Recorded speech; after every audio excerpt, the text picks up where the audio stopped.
ইলাহা লা ইলাহা ইল্লাল্লাহ লা ইলাহা আরে কত সুন্দরী মদিনা কেমনে যাব জানি না রে কত সুন্দর মদিনা কেমনে যাব জানি না রে দয়া করো দয়াল আল্লাহ দয়া করো দয়াল আল্লাহ নসিব করো মদিনা লা ইলাহা ইল্লাল্লাহ লা ইলাহা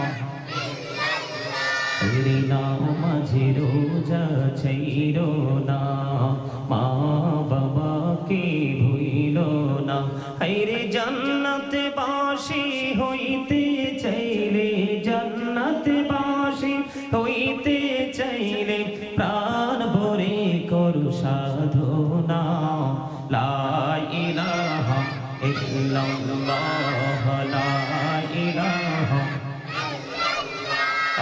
লা ইলাহা ইল্লাল্লাহ লা ইলাহা তুমি কহুরি বানাইলা সফিউল্লাহ তুমি কহুরি বানাইলা নজিউল্লাহ মোর নবীকে বানাইলা তুমি মোর নবীকে বানাইলা তুমি নূর মুহাম্মদ সাল্লাল্লাহু লা ইলাহা ইল্লাল্লাহ লা ইলাহা লা ইলাহা ইল্লাল্লাহ মুহাম্মাদুর রাসূলুল্লাহ সাল্লাল্লাহু আলাইহি ওয়াসাল্লাম আল্লাহ আল্লাহ আল্লাহ আল্লাহ আল্লাহ আল্লাহ আল্লাহ আল্লাহ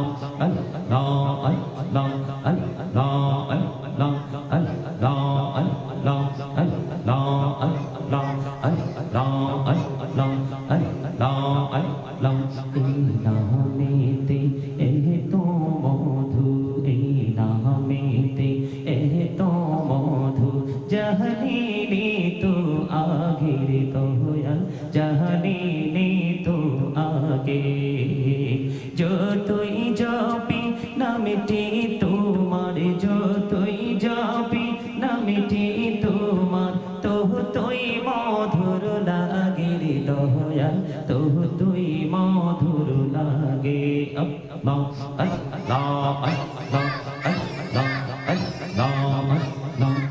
আল্লাহ আল্লাহ আল্লাহ আল্লাহ এলাহু দো রিহি আর মাঝে এলাহু দো রিহি আর মাঝে কিসের করো খেলা পিছের দিকে চাইয়া দেখো পিছের দিকে চাইয়া দেখো ডুবে যায় তোর বেলা রে আল্লাহ আল্লাহ আল্লাহ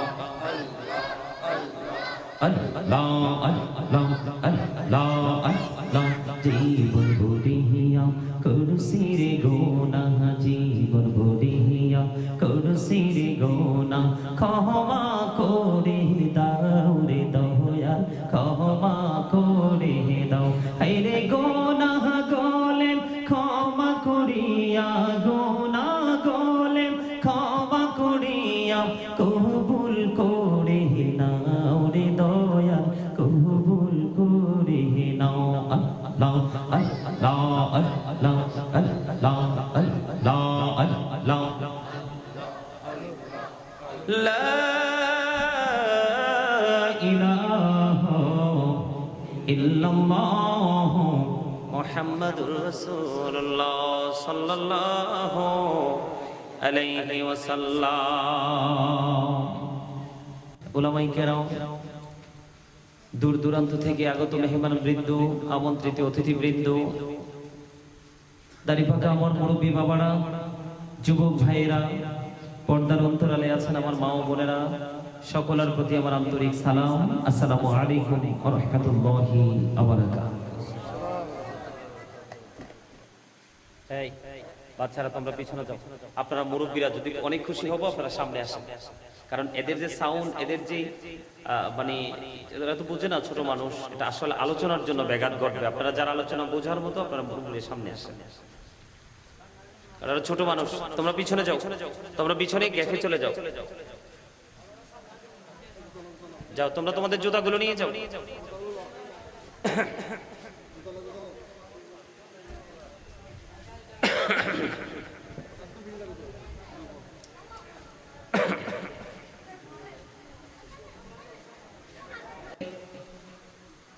মসজিদে গেলেই কিন্তু হবে না, নামাজ পড়লেই কিন্তু হবে না, মাহফিলে উপস্থিত হলেই যে আমরা সফলতা অর্জন করতে পারবো এমনটি নয়। আমি আপনাদেরকে যেটা বাংলাতে বলা হয়, আমার কাছে মনে হয়েছে আপনারা একেবারে দুর্বল, ইউ আর ভেরি উইক। আমার কাছে মনে হয়েছে আপনারা কি দুর্বল। আপনার বডি যদি দুর্বল হয় তখন কিন্তু আপনি চিকিৎসকের কাছে যখন যাবে, উনি কিন্তু আপনার বডিতে কি সমস্যা সেটা তিনি আইডেন্টিফাই করতে পারবে না। পারার পরে তারপরে তিনি মেডিসিন ইউজ করবে, তখন কিন্তু আপনার বডি কি হয়ে যাবে, অ্যাক্টিভ হয়ে যাবে, স্ট্রং হয়ে যাবে। কিন্তু যখন রোগটা যখন মনের ঘরে থাকে, পৃথিবীর কেউ কিন্তু এটা সারাতে পারবে না। আমার আলোচনার বিষয় দিয়েছেন হিজরতের, আল্লাহ রাসূল যে হিজরত করেছেন সেই জায়গাটা নিয়ে আলোচনা করার জন্য, যেই জায়গাটা মানুষের হার্ট টাচ করবে এইরকম, কিন্তু আমি সূত্র নিয়েছি অন্যটা। তার কারণ কি জানেন? আমার আগে যিনি আলোচনা করেছেন আপনারা ওনাকে চিনেন, কাউসারুল আনোয়ার সাহেব না, আপনাদের ক্ষতি। আমি আপনাদেরকে দেখেছি আপনারা যথেষ্ট উদাসীনতার মধ্যে বসবাস করতেছেন। এর মধ্যে সবচেয়ে বড় উদাসীন ছিল আপনার জবানটা। কোনটা? আপনাদের জবান, মুখটা। এই জবানটা কেন দিয়েছে জানেন? সম্মানিত উপস্থিতি, মাহফিলের এরিয়ার মধ্যে যারা এসেছেন, ছোট বাচ্চারা, ওরা কিছু বুঝে না, ওদেরকে যদি সম্ভব হয় কন্ট্রোলিং এ রাখবেন। বিশেষ করে এই রহমতের জান্নাতের বাগানে যারা বসেছেন, আপনাদের কাছে আমার ফার্স্ট টাইম, প্রথম কন্ডিশন হচ্ছে স্টপ ইউর মাউথ এভরিবডি, সকলের জবানকে বন্ধ রাখতে হবে। সেকেন্ড কন্ডিশন হলো you listening my lecture very attentively, আমার কথা সবাই মন দিয়ে শুনতে হবে। থার্ড কন্ডিশন হলো যদি ভালো না লাগে, আপনি যদি বলেন আই ডোন্ট অ্যাকসেপ্টেবল, আমি বলবো I say go to your seat, বাসায় চলে যান, আপনি আপনার বাড়ি চলে যান। আমরা মুসলমান ঠিকই, কিন্তু আমাদের মুসলমানিত্ব নেই। আমার কথা আপনাদের কাছে ভালো লাগতেও পারে, আবার খারাপও লাগতে পারে, আই ডোন্ট কেয়ার। কারণ আল হাক্কু মুররুন, হক কথা কি তিতা। সঠিকটা একটু, সঠিক কথাটা শুনতে একটু তিতা লাগে, কিন্তু মুমিন যারা, তাদের কাছে মধুর চাইতে আরো মিষ্টি লাগে। কারণ মিষ্টি লাগার অন্যতম কারণ হলো, আমার ভাই সাইফুল যখন ঘোষণা দিয়েছেন, সে তখন বলেছিলেন একটু আমল নিয়েও কথা বলতে। খেয়াল আছে আপনাদের? কথা কি আপনারা, উনি যে এলান করেছেন কি বলেছেন খেয়াল করছেন? আরে কি আশ্চর্যজনক কথা! আপনারা যাকে চয়েস করেছেন, আপনারা যাকে ইনভাইট করেছেন, উনি আপনাদের সামনে এসেছেন, উনি আপনাদেরকে কোন বিষয়ের উপরে ইনস্ট্রাকশন দিবে সেটা আপনাদের মনে রাখতে হবে না?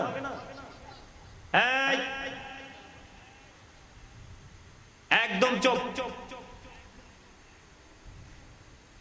আমি যেটা বলতে চেয়েছি আপনাদেরকে, মুমিনের কাছে ভালো লাগার কারণ কি জানেন? মুমিন সবসময় নিয়ামত খুঁজে, আর নিয়ামতের মধ্যে, পৃথিবীর মধ্যে অন্যতম একটা নিয়ামত হলো হক্কানি আলেম এবং হক্কানি আল্লাহর ওলিরা। এটা আমার বানানো কথা নয়। আপনারা আমার স্রষ্টাকে, আরো জোরে বলেন আল্লাহ বলতে পারেন না? আরে আরো জোরে বলেন না। আপনারা মানসিকভাবে অসুস্থ হয়ে পড়ছেন, মানে কি? আপনারা কি সুস্থ? আমার কাছে তো ওই যে আরেকজনে কয় না।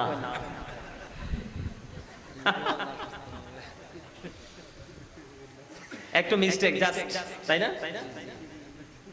আমি যেটা বলতে চাই আপনাদেরকে, হাসি কিন্তু অনেক চমৎকার হয়েছে।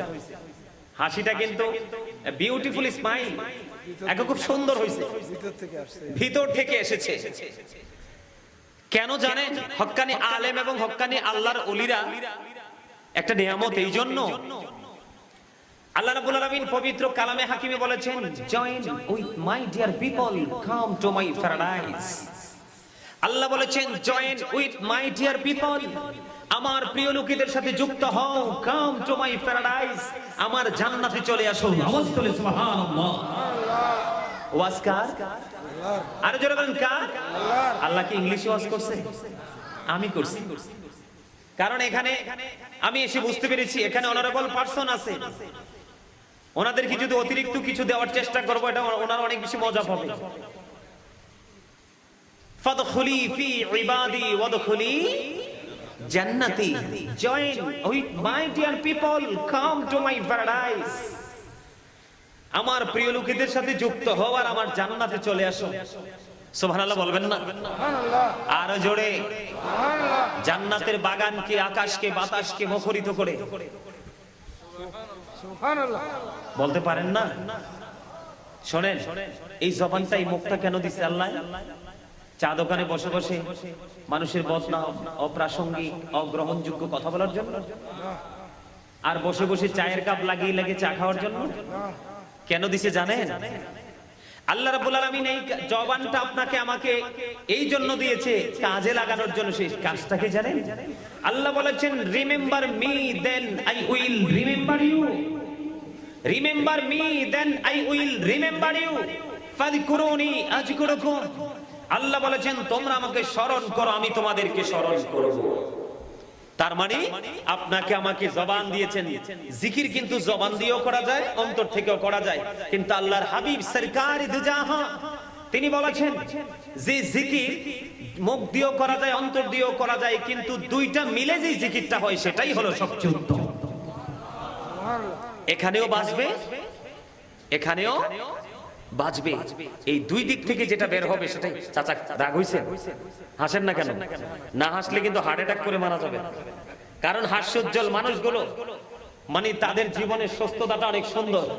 আর যেই মানুষ সবসময় গোমরা থাকে সেই মানুষ কিন্তু হার্ট অ্যাটাকে মারা যায় ম্যাক্সিমাম। কারণ Zika is the heart medicine, জিকির হলো হার্টের ঔষধ। জিকির কি? হার্টের ঔষধ। আল্লাহ রাসূল বলেছেন, তোমরা এমন ভাবে জিকির করো মানুষ দেখলে যেন তোমাদেরকে পাগল বলে। কি বলে? পাগল বলে। আর আমরা এমন ভাবে জিকির করছি, আমি কই জিকির করি আমার দেহ কোন অঙ্গ প্রত্যঙ্গ জানেই না। ঠিক না বেঠে? আমার কথা কি আপনাদের বুঝে আসে? তাহলে জিকির করবেন। ও মা কি শক্ত লোক রে! আওয়াজ দিয়ে বলতে পারেন না? আরে খবর তো দেখি কিছুই রাখেন না, কিছুই জানেন না। শুধু একটা খবরই রাখেন, ভালো টাকা উপার্জন করব, ভালো কিছু বাসায় আনবো, ফ্যামিলি পরিবার নিয়ে ভালো সুস্বাদু খাবার খাবো। শুধু তার মানে এটা কি পৃথিবীর প্রেম? পৃথিবীর প্রতি আপনার একটা আসক্তি, ঠিক কিনা? পৃথিবীর প্রতি প্রেম তো ভালো জিনিস না। সূরা আলে ইমরান 185 নম্বর আয়াত, আল্লাহ রাব্বুল আলামিন বলেছেন সেই আয়াতের শেষ অংশে, অমাল হায়াতুদ দুনিয়া ইল্লা মাতাউল গুরুর। এই দুনিয়ার জীবনটা, পৃথিবীর জীবনটা একটা ধোঁকা ছাড়া, প্রতারণা ছাড়া কিছুই নয়। আপনি আপনার স্ত্রীর জন্য, বিশেষ করে সন্তানের জন্য তো নিজের জীবনকে ফানা করে ফেলছেন, করতেছে না? কোরআন শরীফ খুলে দেখেন, কোরআন শরীফের 19 পারা সূরা শুআরা 88 নম্বর আয়াত আল্লাহ রাব্বুল আলামিন একবার স্পষ্ট করে বলে দিয়েছেন, ইয়াউমা লা ইয়ানফাউ মালু ওয়ালা বানুন।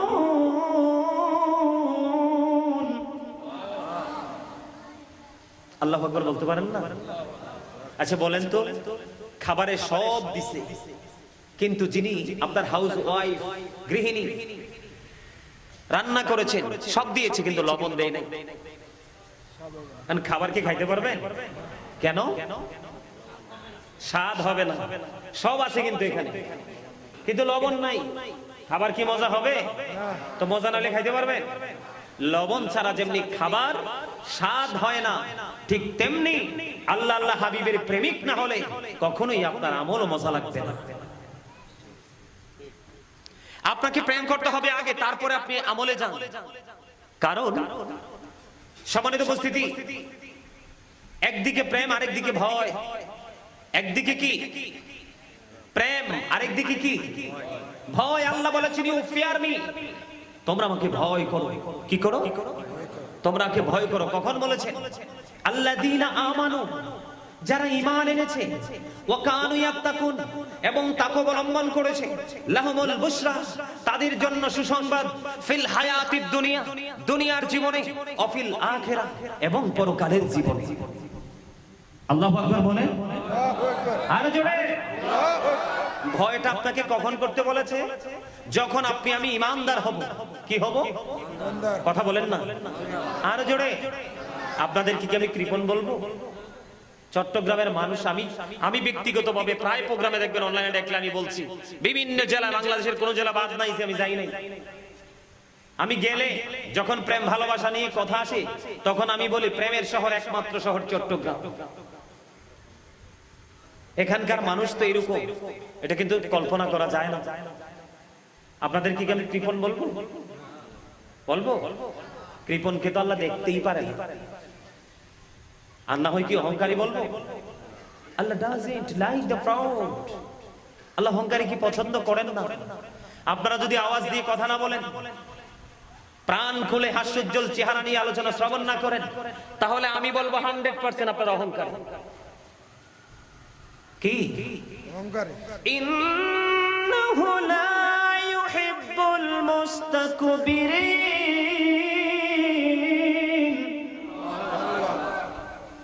আমার জান বাড়ি যেতেছে আর আপনারা একবারে চুপচাপ বসে আছেন। আরো জোরে বলেন না আল্লাহু আকবার। আরো জোরে। আমি শত শত মাইল ফাড়ি দিয়েছি, কি স্ট্রংলি কথা বলছি, আর আপনারা বাড়ি থেকে এখানে আসছেন একেবারে ওই কথা বলেন না কেন? আওয়াজ দিয়ে কথা বলবেন না? আর নাহি কি বলবো আপনাদেরকে শয়তান ধোঁকা দিয়েছে? কারণ Satan is the eternal enemy of the believer. শয়তান মানুষের প্রকাশ্য শত্রু। জিকিরটা একটু লম্বাই করতাম, আমার স্বাস্থ্য ভাইটা খাইয়ে গেছে আধা ঘন্টা। এটা দোষের কিছু না, কিন্তু আমি যদি কাছের লোক হইতাম, অথবা একদিন ওয়াজ করছি 10 দিন বসে থাকতাম, তাইলে কোনো সমস্যা ছিল না। কি কইছি বুঝতে পারছেন? কথা বলবেন না? আচ্ছা দেখি আরেকটু ট্রাই করে আপনারা, আপনাদের হৃদয় থেকে কথা আসে কিনা। জোর করে দার বলানো যায় না, তবে আরেকটু আপনাদেরকে ট্রেনিং দিয়ে দেখি শেষ পর্যন্ত কি হয়। এবার আসেন, সম্মানিত উপস্থিতি, আপনি আমি পৃথিবীতে যাই কিছু করছি, এটা কিন্তু আরেকজন মানুষ জানে না। জানে? আমি আপনি আমরা কি করি লোকালয় থেকে দূরে গিয়ে, এটা কি আরেকজন মানুষ জানে? কথা বলেন না কেন? কিন্তু কাল হাসুরের দিন কোনো কিছুই কিন্তু লুকায়িত থাকবে না, এটা মুখস্থ কথা না। وَإِذَا الْقُبُورُ بُعْثِرَتْ عَلِمَتْ نَفْسٌ مَا قَدَّمَتْ وَأَخَّرَتْ। আল্লাহ কি কয় জানেন? কবরটা যখন ওপেন হয়ে যাবে, কি হয়ে যাবে? কবরটা যখন ওপেন হয়ে যাবে, আপনি আমি আমরা প্রত্যেকে দেখতে পারবো, জানতে পারবো আমরা কে কি করেছি আর কি করিনি। যাবেন কোথায়? স্পষ্ট থাকবে চোখের সামনে। তখন কি করবে? আমার দিকে তাকান। আল্লাহ রাব্বুল আলামিন কিন্তু, আপনি কিন্তু কোন ধরনের কোন প্রক্রিয়া অবলম্বন করে কিন্তু বাঁচতে পারবেন না। কি করতে পারবেন না? বাঁচতে পারবেন না। আল্লাহ কিন্তু ওয়াজ করতেছে, ইন্না বাতশা রাব্বিকা লাশাদীদ। আল্লাহ বলতেছেন the sieging of Allah is difficult. আল্লাহর ধরা, আল্লাহর পাকড়াও বড় শক্ত, বড় কঠিন। কে বলতেছেন? আল্লাহ। আল্লাহ তার মানে আমাদেরকে ধরবে খুব কিভাবে? শক্তভাবে, স্ট্রংলি অ্যারেস্ট করবে। কি করবে? আমাদেরকে শক্তভাবে ধরবে। ধরার পরে এরপরে কি করবে? ইন্নাল্লাহা সারিউল হিসাব। আল্লাহ is going to take account. আল্লাহ হিসাব গ্রহণে অত্যন্ত তৎপর। আপনাকে আমাকে ধরবে, ধরার পরে কিন্তু আপনার আমার কাছ থেকে হিসাবটাও চুকিয়ে নিবে। কি করবে? ওই দেখো কই ওয়াজ করব, এনা আপনার খতিব সাহেব আজকে প্রথম দেখছে, আমি ওয়াজ করি এদিকে, সব নজরে এদিকে। আমি জানি ওনাকে আপনারা ভালোবাসেন, কিন্তু অসময়ে প্রেম করলে তো হবে না, সাকসেস হবে না। তো হবে কি? সময় বুঝে করতে হবে না? কথা বুঝছেন না আমার? সময় বুঝে করতে হবে। সম্মানিত উপস্থিতি, আপনার আমার সামনে সবকিছু কি থাকবে? ওপেন থাকবে। কিন্তু সেদিন আপনাকে আমাকে ধরবে কিভাবে? শক্তভাবে। কিভাবে ধরার পরে আপনার আমার কাছ থেকে হিসাবও নিবে কিভাবে? বাপ রে বাপ। আমার দিকে তাকান। এই যে আমরা এখানে আছি না, প্রত্যেকটা মানুষ, আমরা প্রত্যেকটা মানুষ ডাবল। আমরা কেউ কিন্তু সিঙ্গেল নই। প্রত্যেকটা মানুষ কি ডাবল, কেউ সিঙ্গেল নই। আমি আপনাদেরকে একটু একটু ব্যাখ্যা করি ছোট্ট করে, তাহলে আপনারা বুঝতে পারবেন। এই যে প্র্যাকটিক্যালি আমরা পাশাপাশি একজন আরেকজনের পাশাপাশি বসে আছি, আমরা বাংলা ভাষায় উনি কি একজন মানুষ, আমি একজন, উনি একজন মানুষ। আল্লাহ বিভিন্ন সময় বিভিন্ন ভাবে ডাকছেন আমাদেরকে। কখনো বলেছেন ইয়া আইয়ুহান নাস, আবার কখনো বলেছেন ইয়া আইয়ুহাল ইনসান। মূলে দাঁড়ায় কি? মিনিং কিন্তু একটাই, মানুষ। এই মানুষটা হলো মাথা থেকে পা পর্যন্ত বডি স্ট্রাকচার। এই মানুষের ভিতরে আরেকটা মানুষ আছে, সেই মানুষটার নাম আল্লাহর কোরআনের ভাষায় আল্লাহ রেখেছেন রূহ। ইংলিশে এটাকে বলা হয় সোল, বাংলাতে এটাকে বলা হয় আত্মা। সে the soul is the word of my Lord, holy ruhu min amri rabbi. Past tense, present tense, future tense, অতীত, বর্তমান, ভবিষ্যৎ। বর্জকি জীবন হলো ফিউচার। ফিউচারকে ব্রাইটনেস করতে চান না? আপনার ফিউচার, আপনার কবরের জিন্দেগি, আপনার আখিরাতকে আপনি কি আলোকিত দেখতে চান না? আমার কথা বলে না কেন? চান না? চান। আলোকিত যদি করতে চান তাহলে আমার কথাটা এই জায়গায় যদি আসেন, কারণ আলোচনা কিন্তু বিবেকহীন মানুষের জন্য নয়, আলোচনা হচ্ছে বিবেকবান মানুষের জন্য। ওয়াজ কিন্তু অসচেতন ব্যক্তির জন্য নয়, সচেতন ব্যক্তিদের জন্য। কথা কি বুঝে আসছে? এই যে ভিতরের মানুষ এবং বাহিরের মানুষ, আপনার আমার মাঝে যতক্ষণ পর্যন্ত আত্মাটা থাকবে ততক্ষণ পর্যন্তই কিন্তু আপনি আমি মানুষ। যখন দেহ থেকে আত্মাটা বের হয়ে যাবে তখন আপনার নামের আগে যুক্ত হবে কি? মরহুম। তার মানে you are dead, I am a dead. আমি, আপনি, আমরা সবাই কি মৃত। কি আর কি কথা বলতে পারবো? আমাদের মনের ভাষা কি কাউকে বুঝাইতে পারবো? কথা বলেন, পারবো? দেহ থেকে যখন আত্মাটা বের হয়ে যাবে তখন কিন্তু আপনি আমি মৃত। যাব কোথায়? কথা বলেন, কোথায়? আল্লাহর হাবিব কি বলেছেন? আল কবরু রওজাতুম মির রিয়াদিল জান্নাতি হুফরাতুম মিন হুফারিন নার।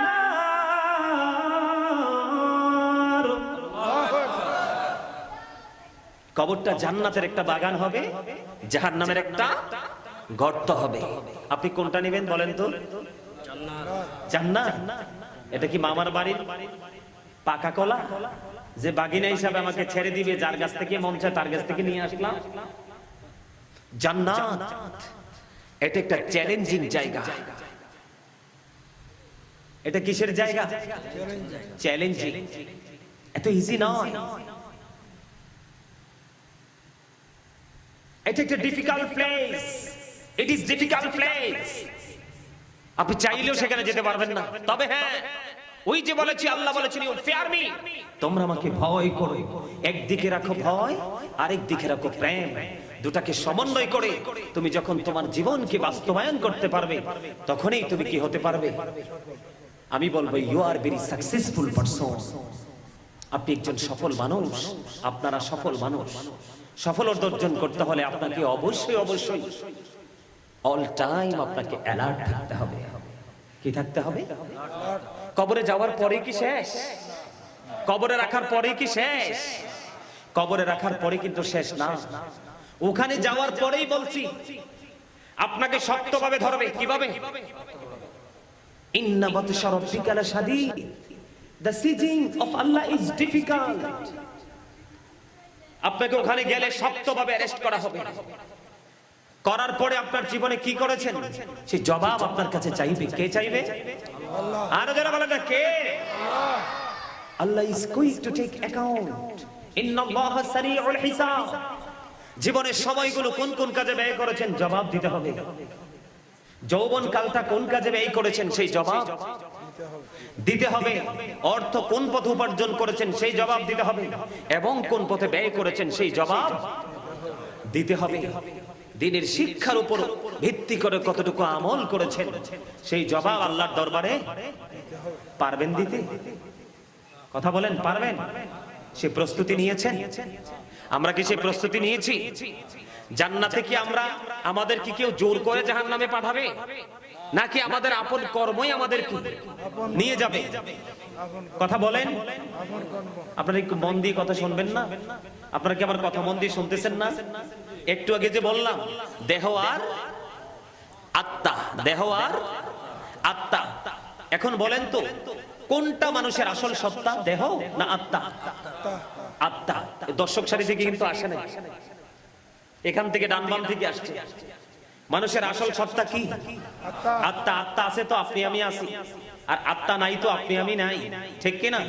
আরে ভাই জানেন আল্লাহ রাব্বুল আলামিন আত্মার জগতে মিটিং ডেকেছিলেন দুইটা। কয়টা? প্রথম মিটিং এ ঢালাও প্রশ্ন করেছিলেন, আলাস্তু বিরাব্বিকুম, আমি কি তোমাদের প্রভু নই? তখন কিন্তু আমরা সবাই বলেছিলাম ক্বালু বালা, হ্যাঁ আপনি আমাদের প্রভু। সেই প্রতিশ্রুতির কথা কিন্তু আপনি আমি ভুলে গেছি।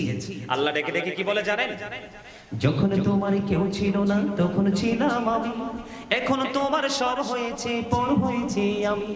যখন তোমার কেউ রবে না রব শুধু আমি, আমার কাছে আসতে হবে মনে রেখো তুমি। তোরা চাসনি কিছু, তোরা চাসনি কিছু কারো কাছে খোদার মদদ ছাড়া, অন্যের উপর ভরসা ছেড়ে নিজের পায়ে দাঁড়া। মারহাবা বলেন। বুঝেন নাই? কাগজে কাটে কার ঘুড়ি বানাকার, ওড়াতা হ্যায় আসমান মে,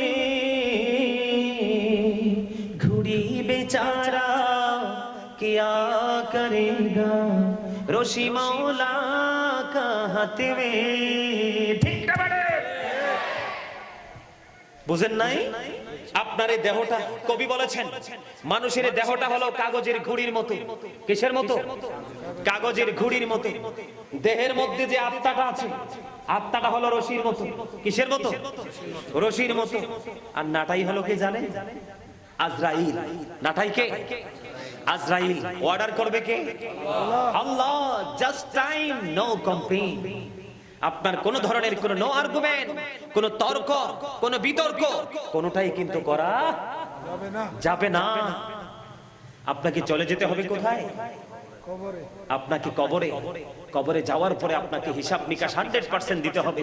সম্মানিত উপস্থিতি, আপনার দেহটা যদি এখানে থাকে কোনো লাভ হবে না। আপনার দেহের সাথে আত্মাটাকে এখানে প্রেজেন্ট রাখতে হবে, তাহলেই কিন্তু আপনি সফল। আর আপনি কি মনে করেন মানুষের জীবনে প্রতিদিনই ওয়াজের প্রয়োজন হেদায়েতের জন্য? নো। একটু সময়, গত কয়েকদিন আগের ছোট্ট একটা কথা, এক ভদ্রলোক আমাকে ফোন দিল। আমি ব্যস্ততার কারণে আসলে ওনার কাছ থেকে আমি পুরো ডিটেইলস জানতে পারি নাই। ফোন দেওয়ার পরে উনি আমাকে বলল, হুজুর আপনার গাওয়া ছোট্ট একটা গজল আমার পুরো জীবনটাকে বদলে দিয়েছে। সুবহানাল্লাহ বলেন না? আরো জোরে বলেন না?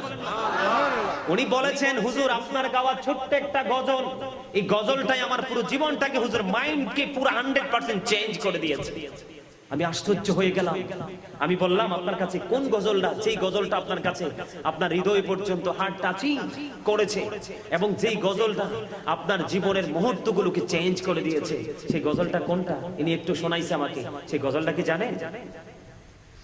আসলে মন হাসায়া মর যেতে হবে, কাদায়া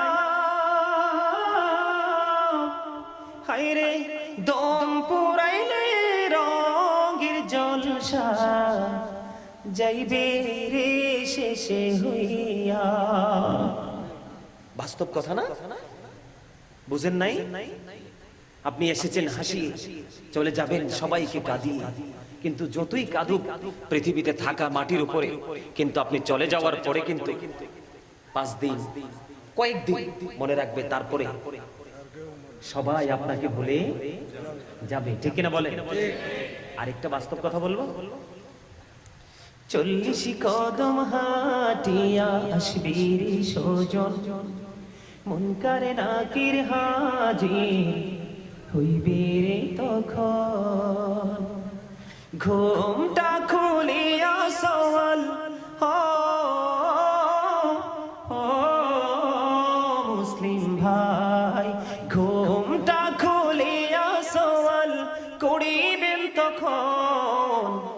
40 কদম হাঁটিয়া আসবে রে সজন, মুনকারে নাকির হাজির হইবে রে তখন। কে রামান কাতিবিন কাঁদে বসিয়া, সকল কর্ম লিখিতেছে হুকুম নিয়া, আল্লাহর হুকুম নিয়া। 40 কদম হাঁটিয়া আসবে রে সজন, বলেন 40 কদম হাঁটিয়া সবাই, 40 কদম হাঁটিয়া